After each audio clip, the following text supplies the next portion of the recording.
日本の近現代史をどう見るか。第2章、なぜ明治の国家は天皇を必要としたか。牧原紀夫。囲い込みと競争。本シリーズ第2巻、民権と憲法が扱う時代は、1877、明治10年の西南戦争から90年の帝国議会開設までの十数年間です。タイトルが示すように、憲法や議会をめぐって明治政府と自由民権派が激しく対立し、日本の歴史の中で初めて多くの人々が国家の在り方について真剣に議論し行動した時期でした。自由民権運動はその後の政治思想文化にも大きな影響を与え、第二次世界大戦後の新憲法制定過程では民権派の憲法草案が参照されました。他方、民権運動を弾圧した明治政府については、1960年代まで反封建的な専制権力という批判的な見方が主流を占めていましたが、それ以後は短期間に独立した近代国家の基礎を固めた功績を強調する見解が次第に有力になりました。こうした評価の対立は、しかしどちらか一方が正しいというよりは、近代という時代の両面性として統一的に把握した方が良いのではないでしょうか。また、民権と憲法の問題を国内政治の面だけで捉えるわけにはいきません。経済的には近代産業の成立と同時に自作農の没落が進み、対外関係では台湾出兵、琉球王国の併合、蝦夷地、千島列島、小笠原諸島の領土化、樺太千島への強制移住などがあり、さらには朝鮮に対する不平等条約の押し付けや軍隊の出動といった出来事が続きます。ところが民権派の多くはこれらを本気で批判するどころか、むしろ支持する側に回ります。これは民権派がだらしなかったからか、いや、ここにも近代の特質が露呈していると考えた方がいいのではないか。第2巻はそうした問題意識から出発しました。キーワードには囲い込みと競争を設定しました。本来誰のものでもない土地に杭を打って俺の土地だ、どう使うと勝手だ、他人は入るなと宣言する。これが指定的所有権の主張であり、この囲い込みの論理が個人の自由を尊重する近代的権利論や、所有権者の同意なしに課税すべきではないという租税協議権、参政権の基礎になっているからです。領土と国民を囲い込んだ近代国家が外国の口出しを内政干渉だと拒否したり、一国単位の国民経済の確立を目指すのもその一環であり、近代社会の進展につれて個人や家族が隣人とのつながりよりプライバシーを重視し、ついには私の身体をどう使おうと勝手だと女子高校生が言い募るのも、囲い込みは私有に現れているでしょう。囲い込みはまたその内部に新たな差異と序列を作り出します。これなしには支配秩序を構成し資本主義を機能させることができないからです。そして勇者列敗の自由競争が自由平等を旗印とする近代社会の原則になります。江戸時代ならば統治権を独占する領主には人生、つまり領民が安易に生活できるように配慮する責務があり、富裕者にも悪どい私的追求を自制する特技が求められました。村は年貢納入の連帯責任を負うとともに相互扶助の場でもありました。しかし明治の基礎改正で納税は個人の責任となり、人生や特技も否定されます。誰の助けも当てにせずに懸命に働き、他人を蹴落とさなければ富や社会的地位を手に入れられない、そんな時代の到来です。しかも貧しいのは政府や富者のせいではなくて、本人の努力や努力が足りないからだと見なされます。学歴社会はその典型でしょう。人は生まれながらにして、貴賤貧富の別なし、ただ学問を務めて、物事をよく知る者は貴人、上流階級となり、婦人となり、無学なる者は貧人となり、下人となると、福沢諭吉学問の勧めも明言しています。自由民権運動はこうした近代の論理を政府と共有したからこそ、議会開設の主導権をめぐって激突する一方で、自由競争や国権拡張などを主張したのであり、第2巻が民権と憲法と並んで外交、経済、教育、家族などを重視したのも、近代国家の成立というこの時期の特質をトータルに把握したいと考えたからです。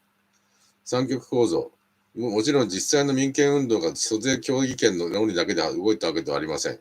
幕末の政治闘争にしても、島津成明ら有力大名が外交のような全国レベルの問題を幕府だけで決定すべきではないと主張したことが発端でした。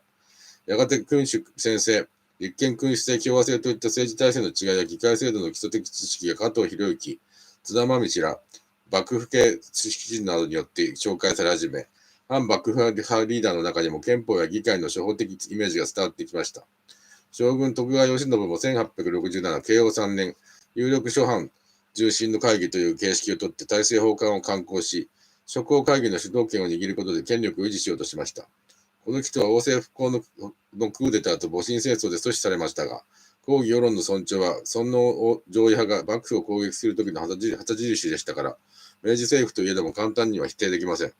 国家庁の専門や諸藩大名表などを集めた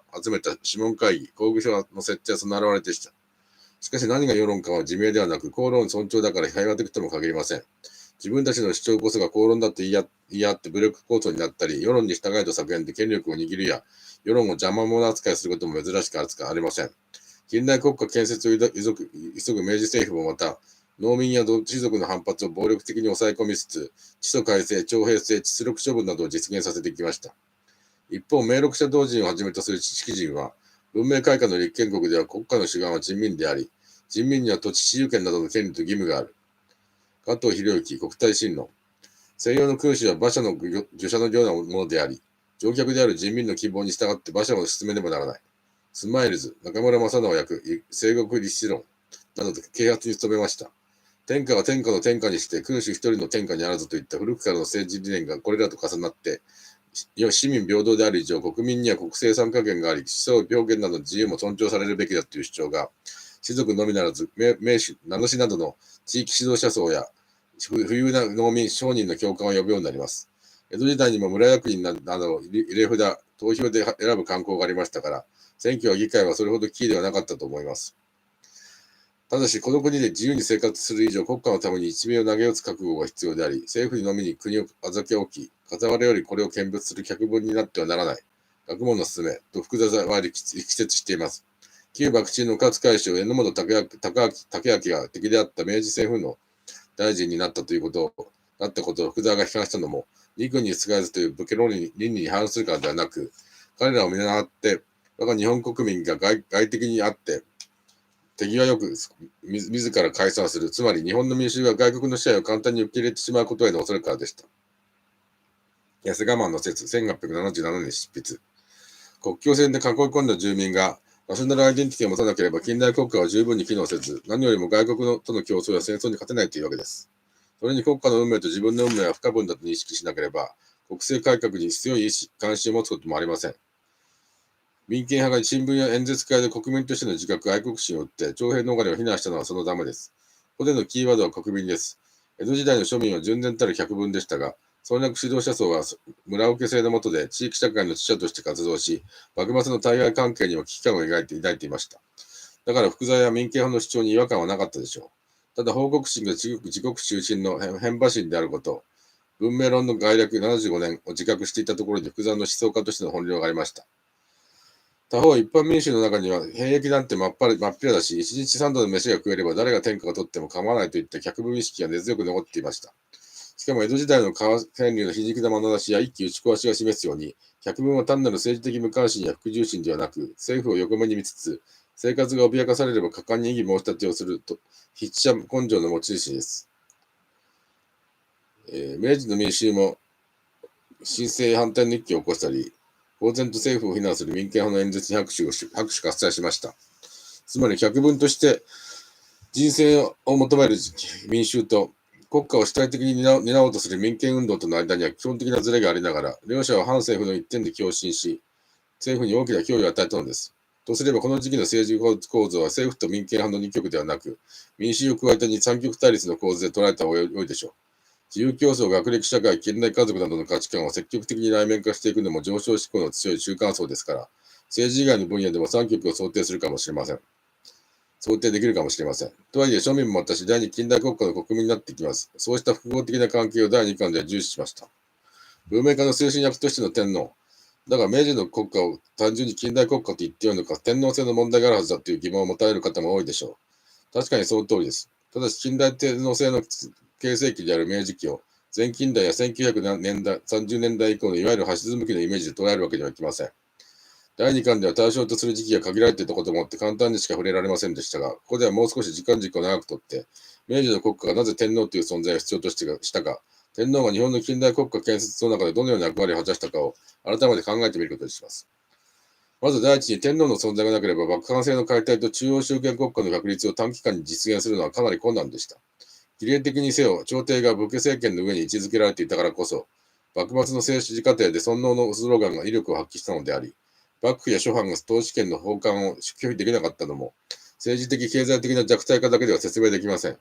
同時に朝廷内では約1000年続いた摂関家の特権も否定されました。王政復興とは天皇の名による武家と公家の伝統的支配体制の解体を意味しました。しかし、尊皇攘夷を旗印に権力を握った明治政府は、一転して開国を安心、文明改革の路線を突き進みます。不平等条約の改正を実現するには、西洋諸国から文明国と認知されねばなりません。それゆえ天皇は率先して断髪し、牛乳を飲み、肉食を始めるとともに、人民も天皇に見習いと宣伝され、断髪洋服姿の天皇の写真が県庁などに掲げられました。一頃、永六輔さんが天皇に着物を市民連合、天着連を唱えたことがありましたが、今でも祭祀を別にすれば皇室の正装は洋服であり、公式版の参会はフランス料理です。明治天皇は開化の模範となり最高の文明ブランドになったのです。当然本気で攘夷や復興を信じた志士や国学者は不満を募らせます。島崎藤村の夜明け前に描かれたように、村落指導者層の中にも国学はかなり浸透していました。幕府藩の統治力に不安を感じて彼らは、天皇と結びつくことで国家の自立と地域秩序の再建を目指したからです。権力を武力で奪取しても、イデオロギー的に正当化できなければ支配は安定しません。文明化しないと西洋諸国に認めてもらえないといった弁解では逆効果です。そこで登場したのが開化イコール復古という図式でした。復古の名による幕藩制解体はその典型ですが、国民開閉も平能分離以前への復古であり、かつ西洋諸国数百年来の研究実践とも合致すると太政官国有1872年は力説しました。また、女子の服装に関する口語おぼしめし書1887年は、衣とモスソに分かれたツーピース型が古代の服製であり、上衣を長くしただけの和服はこれに反する。今、西洋の女服を見るに、衣とモスソと備えることの本庁の旧制のごとくであり、動作にも便利だから努めては洋服を着るようにと説諭しています。天皇は皇后の様子を嫌がっていましたが、これ以後皇后は日常生活でもドレスをきちんと着ていたようです。米久保明美、明治天皇の一日。もちろん開化復古なんてへりくつです。第一、本庁の旧制とは中国由来の立例制のことであり、日本古来とは言えません。また、王政復古の時は、神武創業、つまり天皇神話で始祖とされる神武天皇にまで戻ると言って、鉄関係を否定したのです。しかし、とにかく開化は復古と矛盾しないんだなと言われてしまえば、反王家派、復古派は勢いをそがれ、市民平等や徴兵制を原理的に否定するのは難しくなります。さらに1873年の太陽暦施行では、旧来の休日である五節句が廃止され、紀元節、天長節、神南祭などの祝祭日が設けられました。暦による時間の管理は常に統治の要ですが、西洋の暦を採用する一方で、国家祝祭日は全て天皇絡みにしたわけです。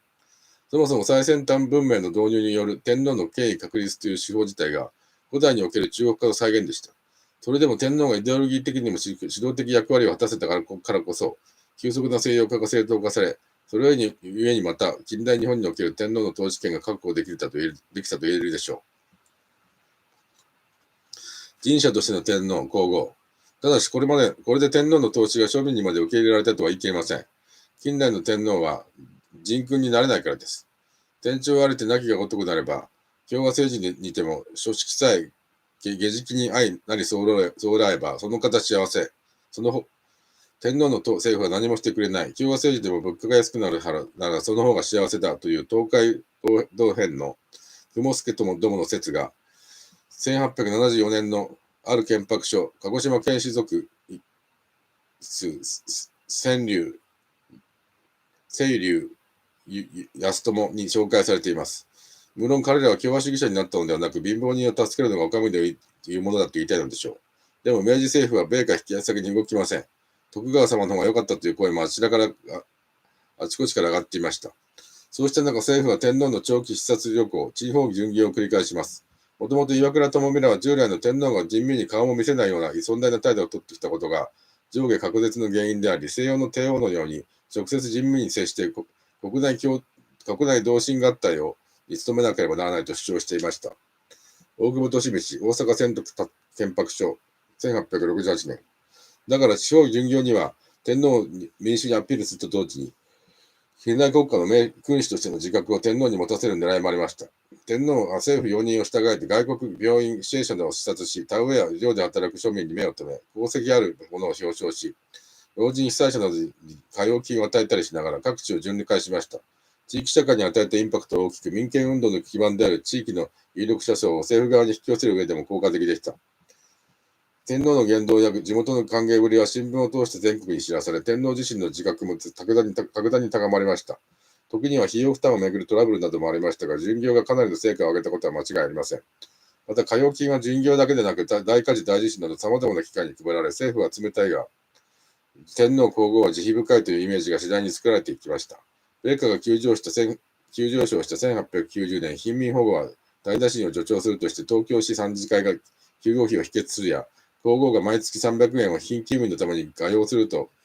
宣言したのはその恒例です。家族交換の婦人らも慌てて寄付を申し出しましたが、この頃から大災害が起きると新聞社のキャンペーンに応えて全国から義援金が寄せられるようになります。狭い地域的なつながりではなく、同じ国民として自発的に献金するというのはまさに近代にふさわしい特技の形でしょう。天皇皇后はその先頭に立つことで自由主義経済に対する弱者の不満を和らげる役割を果たし始めます。これらの財源は税金や皇室財産に組み入れた膨大な山林や多額の株券からの収益でした。つまり天皇の政府であるからこそ天皇と政府を切り離した方が統治には好都合あったのです。法典でも民権運動は貢献しました。国会開設を政府は拒絶するが、天皇は率先して五箇条の正門や全時立憲政体自立の見事りを出したではないかという論法です。自分たちの正当性を強調するための弁法でしたが、天皇は我々の味方だと反政府派が唱えた影響は小さくなかったでしょう。とはいえ、巡業を迎えた民衆の好意的反応には、物珍しさやお祭り騒ぎの気分が濃厚で、畏敬の念が浸透したとまでは言い切れません。例えば1890年の内国官業博覧会の開館式では、多くの出品人が静止を無視してタバコをふかし、焼き芋などをかじり、天皇が姿を現しても騒がしく、式部官が何度も叫んでようやく脱帽するといったありさまでした。朝野新聞、1890年3月27日。の芝居または寄せ難度を見物に参りたる合的挙動であり、言語道断の不死であるだと記者は憤慨していますが、彼らは優秀な作品の制作者として各地から式典に呼ばれたもので、単なる群衆ではありません。第1回帝国議会が開かれる年になってもまだこんな光景が見られました。秋原則夫、明治後期の民主と天皇1。もしこの時天皇陛下万歳と一斉に声を上げ、天皇が一色で答えるという演出があったなら、雰囲気が一変したでしょう。万歳には人々の気持ちを一つにする効能があるからです。しかし天皇陛下万歳は前年2月帝国憲法発布の日に初めて登場したもので、広く普及しておらず、宮内省には天皇の前で大声を出すのは不敬だという意見もありました。そのために野芝居になってしまったと思われます。また、衆議院議員の選挙権は財産を持つ男子だけでした。財産選挙権は資本主義規制の上では好都合ですが、貧乏人や女性は完全な客分です。これでは挙国一致は難しい。それでも、民衆と天皇の間に一体感が生まれ、我々も天皇の摂氏だと実感できれば、事態はかなり変わるでしょう。この時代に国民統合の象徴になれるのは天皇皇后だけであり、政府と異なる人君というイメージや万歳はそのための有力な仕掛けになりました。調整役としての天皇と明治政府首脳との関係はどうだったでしょうか。まず、皇明天皇の急襲を受けて即位した明治天皇が10代半ばの何も知らない若者だったのは、岩倉具視、大久保利通らにとって幸運でした。もし透明天皇のような独断的、能動的君主であれば、明治国家建設の過程はもう少しややこしくなったでしょ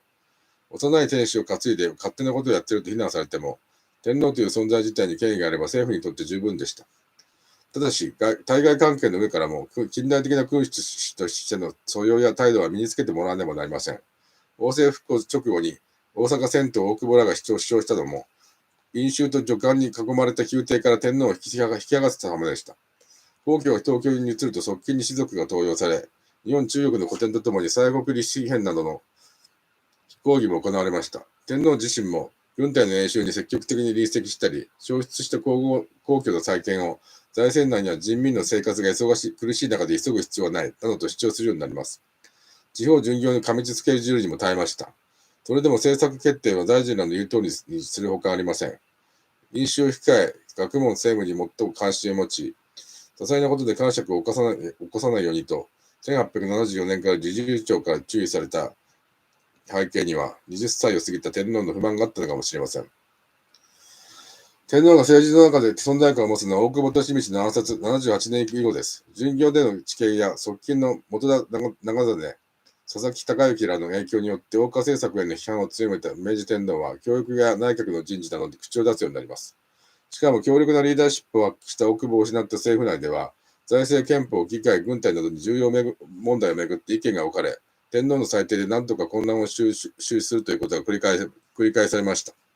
明治天皇は権力内部の対立を調整し、時には独自の動きを見せる能動的な君主になり始めたのです。さらに参謀本部設立78年には軍人直輸、82年によって天皇と軍隊を直結させたり、家族令84年によって天皇を支える新たな貴族階級を創設するなど、漠然としたシンボルではなく、統治システムの内部に天皇を制度的に組み込む作業が進みます。膨大な皇室財産の設定もそれの一環でした。これらは、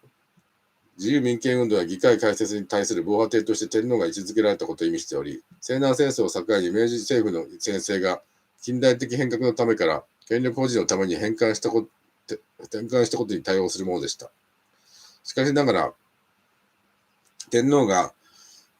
前面に出れば政治責任を問われる事態も起こり得るし、世襲の君主が常に英君とは限りません。明治政府の首脳は、藩主らの無知や市場に悩まされながら幕末の政治状況を切り開いてきた経験を持ち、君主の意思がストレートに政治を動かすことの危険性を熟知しています。だからこそ彼らは君主専制を否定し、いずれ君民統治の立憲性にするほかないと考えていました。天皇の儒教主義的教育論、教学聖史を公然と批判するなど、天皇から西洋かぶれたと言われていた伊藤博文が、85年末、ようやく内閣制度の創設にこぎつけたとき、憲法議会を前提にした近代天皇制の枠組みが固まったと言えるでしょう。大日本帝国憲法が立憲主義と天皇体験の複合になったのも当然の帰結でした。なお、福沢諭吉の提出論82年も、国会開設後の党派政治から超越した天皇に国民統合や軍隊統御の役割を期待し、皇室財産の拡大を提唱しています。この面でも福沢と伊藤らの間には基本的な対立はありませんでした。万世一系神話の近代性。とはいえ、天皇は単なる世俗的君主ではありません。日本書紀古事記に記された創世神話を論拠とした国学や神道に基づく天皇観、すなわち天皇家は天照皇太子同様の天照皇太神宮様のお子孫様にて、この世の初めより日本の王羽人民国有1869年であり、その一族が一貫して君臨し続ける日本は神の国であるといった主張が幕末には地域指導者層にまで流布していました。こうした万世一系を正当性の根拠とする君主論は、特地を規範とする儒教の易政革命論、すなわち君主が徳や仁を失えば天に見放され、革命王朝国体に至るという考え方とは相入りません。そのため、江戸時代の儒者の中には、親子兄弟で殺し合っても一生一族にて天下を保つことができたと胸を張るような君主論は道義に反すると批判する者もいました。佐藤直方、中国論集。しかし天、天照大神と君主が決闘で直結していれば革命は起こり得ず、人生を否定し人民を戦争に駆り出しても君主権は揺るぎません。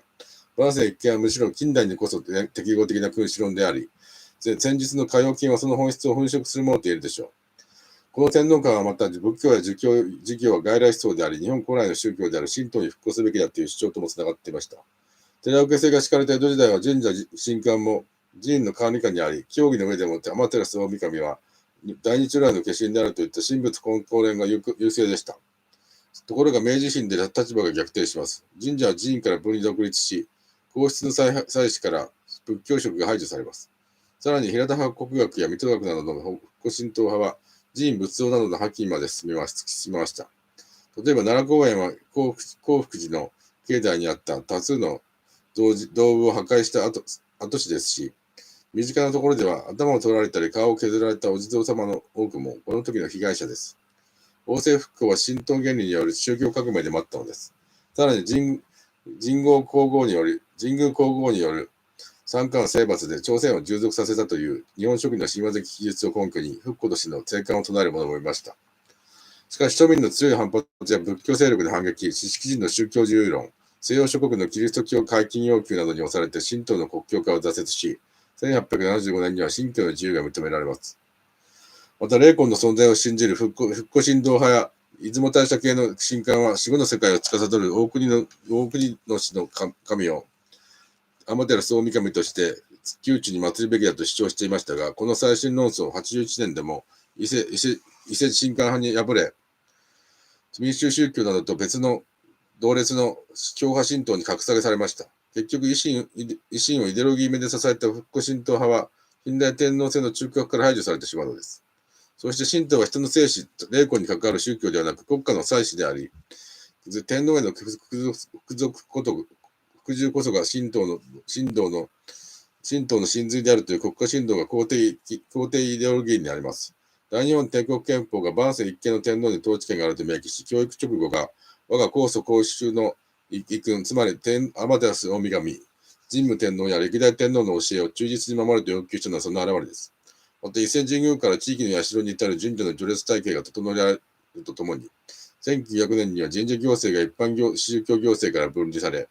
7年には府経済が伊勢神宮などまで拡大されました。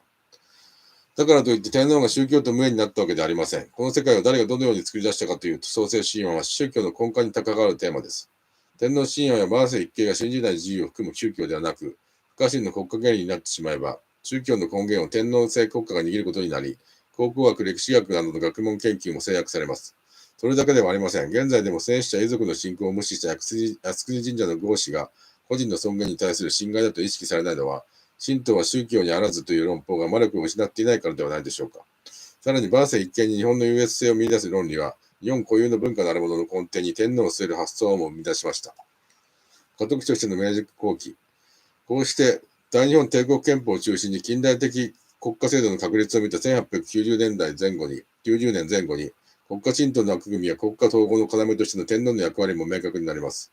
近代の天皇はそれ以前と異質な存在であり、短期間に西欧から認知されるような近代国家を建設するために、ある時は西欧化の擁護、推進役として、ある時は権力維持のための調整弁や防御壁として、新しく作り出されたものでした。民衆との関係で言えば日清戦争1894年から95年の勝利が一気に天皇の権威を高め、国民意識の浸透をもたらしました。天皇陛下万歳、大日本帝国万歳の声が響き渡り、野蛮な中国、朝鮮、文明国日本という優越意識が高まるとともに、貧しい小作人の息子でも戦士となれば盛大に尊崇が営まれて、兵役、静止が名誉であることを人々に実感させました。しかしこれらは近代天皇制の枠組みの成立とその基本的な需要を示すに過ぎません。例えば、教育直後やご神への影響はまだ限定的でした。ご神への配布は不県立高校や高等小学校などに限られ、尋常小学校の夏季申請が認められたのは1910年代であり、府県によって普及率にも差がありました。教育直後についても内村勘三は不敬事件のような出来事があった反面、内村を批判した井上哲次郎の直後協議は、異論続出で皇帝注釈書と認められずに終わりました。また、日清戦争後に文書を務めた西園寺金持は、偏狭な自国中心主義ではなく西洋文明国にも通用する内容に改定しようとしました。教育直後の権威もまだ不安定だったのです。さらに雑誌の口や新聞の特別号などには、1900年に結婚した皇太子夫妻や子供たちの写真がたびたび掲載され、天皇夫妻を含めた集合写真も登場しました。これらは個別の写真や肖像画を一家団らん風にアレンジしたものですが、超越的な権威としてではなく、近代家族のモデルとして天皇一家を受け止めようとする風潮すら生まれていたのです。皇太子の実母柳原成子は登場しません。